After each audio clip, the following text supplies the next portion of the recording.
Pourquoi? Parce que quand tu commences à dire que Dieu, le travail, le mariage, ton ardent désir n'est pas encore abouti, qu'est-ce que le diable commence à faire? Il commence à voler ton amour. Là, tu n'aimes plus Dieu comme avant. Et il commence à voler ton amour pour regarder ailleurs. Ça, c'est un. Il vole ton temps. Le temps que tu avais dans la présence de Dieu. Tu étais toujours avec Dieu. Tu étais toujours dans la présence de Dieu. Tu cherches sa face. Il vole ce temps-là. Maintenant, tu commences à chercher ailleurs. Vous voyez?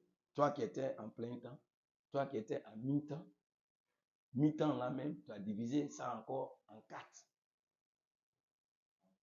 Donc ton berger est obligé à te demander, mon fils, ma fille, tu es où? Tu dis, papa, je suis là de me chercher.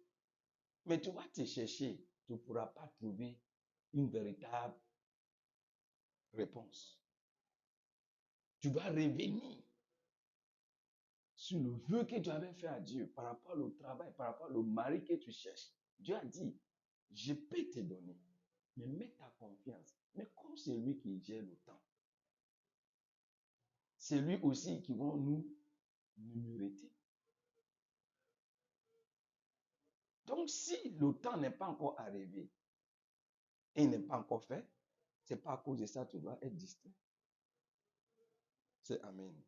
Je prie pour que le Saint-Esprit nous fasse comprendre ce que je suis là de dire, pour qu'on quitte la ignorance. Vous voyez, c'est ignorance qui nous étouffe.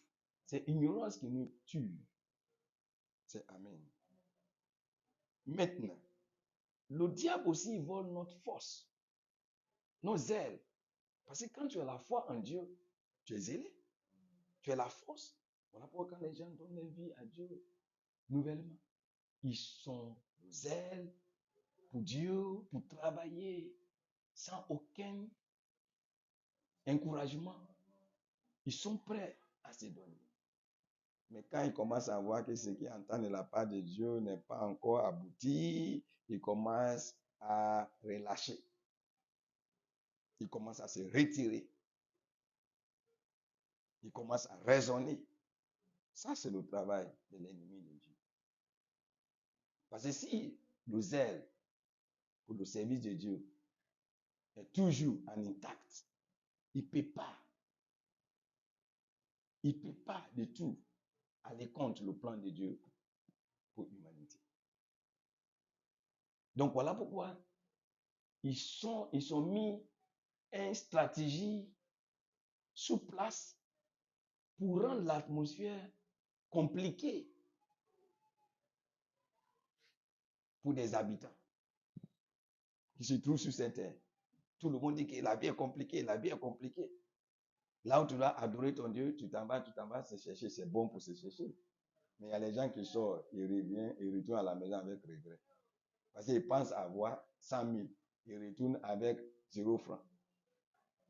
Et la frustration continue. Donc tout le monde est amer, tout le monde est dans colère. Aujourd'hui, quand tu sors, une petite chose que ton frère ou ton ami veut te comprendre, c'est la guerre. Chacun est prêt à parler mal à son ami. Parce que tout le monde est frustré. La foi n'a plus sa place dans leur cœur. Donc chacun est lié maintenant de la loi des plus forts. Si tu es fort, tu peux s'en sortir. Non. C'est une idéologie qui est très négative. C'est Amen. Maintenant, lorsque le diable, souvent même, il vole notre attention aussi. Parce qu'avant, toute ton attention était focalisée sur Dieu. Maintenant, ton attention est déviée. Même s'il y a l'heure de culte, tu es au boulot. C'est pas pour dire qu'il y a un boulot où on t'a embauché. Mais toi, tu es indépendant. Tu es directeur de ta propre société. Maintenant, tu n'as plus le temps pour Dieu. ton intention. Ce que tu faisais pour le Seigneur, tu ne fais plus. Parce que le diable a volé ton attention. Parce que ce que tu voulais de la part de Dieu n'est pas encore arrivé. Et lorsque le diable a réussi à agir sur notre foi, il nous amène maintenant, on commence à ressentir selon nos situations. L'homme commence à se ressentir selon quoi? You start feeling according to our Hallelujah. Donc, je disais tout à l'heure que le diable prend notre foi en tant que poison. Ça veut dire que notre foi, c'est un poison pour le diable. Et je disais aussi qu'il fait ça pour voler notre amour, notre temps, notre force, notre intention, nos ailes de la main du Seigneur. Et quand il arrive à travailler sur notre foi, maintenant, il nous amène à un niveau de réflexion pour commencer à penser selon la situation qu'on vit.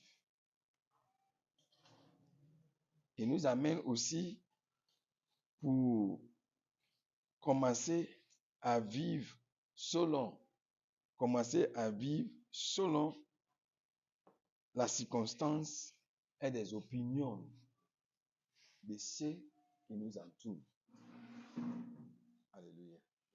Donc, lorsque ta foi commence à être affectée, tu vois que tu vas commencer à vivre selon ta situation. Et tu te dis que la vie est compliquée, la vie est difficile, ma situation, c'est moi seul. Donc, en ce temps-là maintenant, il te donne un autre comportement. Et quand tu es un chrétien, tu commences à avoir des gens de comportement, ça sera très difficile pour que tu sois fidèle et agréable à Dieu. Mais, ce que je voulais dire ici, je veux que lorsque tu commences à avoir des gens de comportement en toi, tu dois courir rapidement vers la parole de Dieu qui se trouve dans Psaume 37 à partir des versets 4 à 5. Psaume, on va lire ensemble. Psaume 37, versets 4 à 5. Lorsque tu vois que ta foi est touchée, tu commences maintenant à vivre selon les circonstances, selon la situation amère que tu as de traverser, c'est que tu dois courir rapidement vers la parole. Oui. Psaume 37, versets 4 à 5. Et je lis la parole. Fais de l'Éternel tes délices. Merci. Quand tu commences à te voir dans ces conditions où l'ennemi de Dieu a commencé à t'éloigner du premier amour que tu avais pour le Seigneur, la solution maintenant que tu dois appliquer, tu dois maintenant commencer à faire tout ce qui concerne Dieu. Tu commences à faire le délice de Dieu. Tout ce qui fait plaisir à Dieu. C'est comme ça que tu dois racheter ta foi. Allons-y. Et il te donnera ce que ton cœur désire. Verset 5. Recommande ton sort à l'Éternel. Mets en lui ta confiance et il agira. Merci.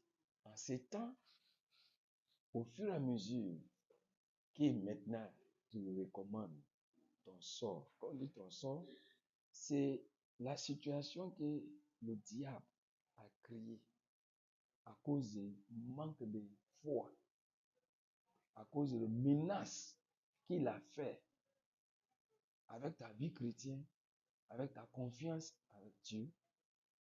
Donc, si maintenant tu veux se racheter, tu dois maintenant recommander tout ton sort, ta situation.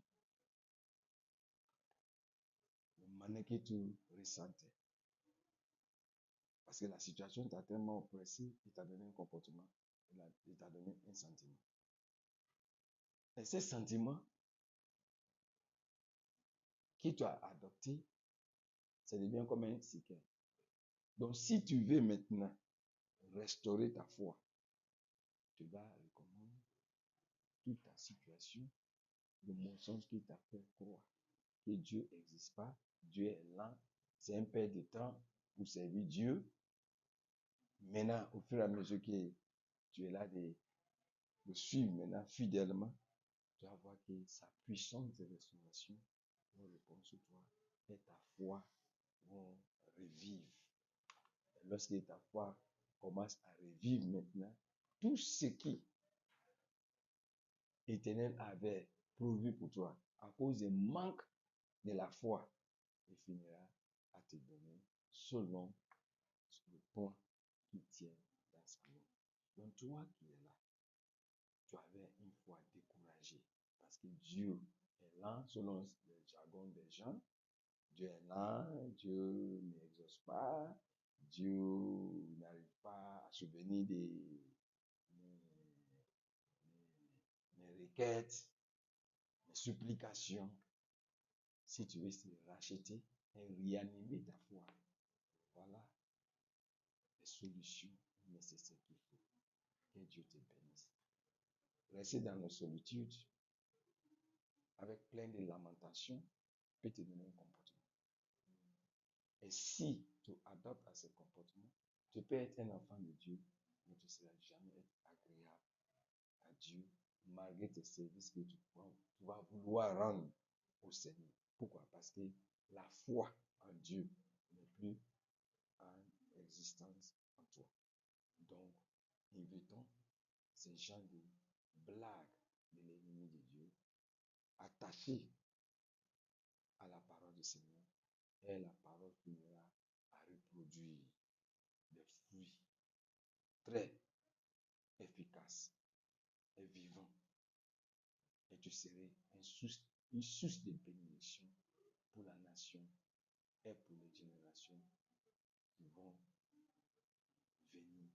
Que Dieu te bénisse. Prends courage et la foi en Dieu. Reste béni. Stay blessed.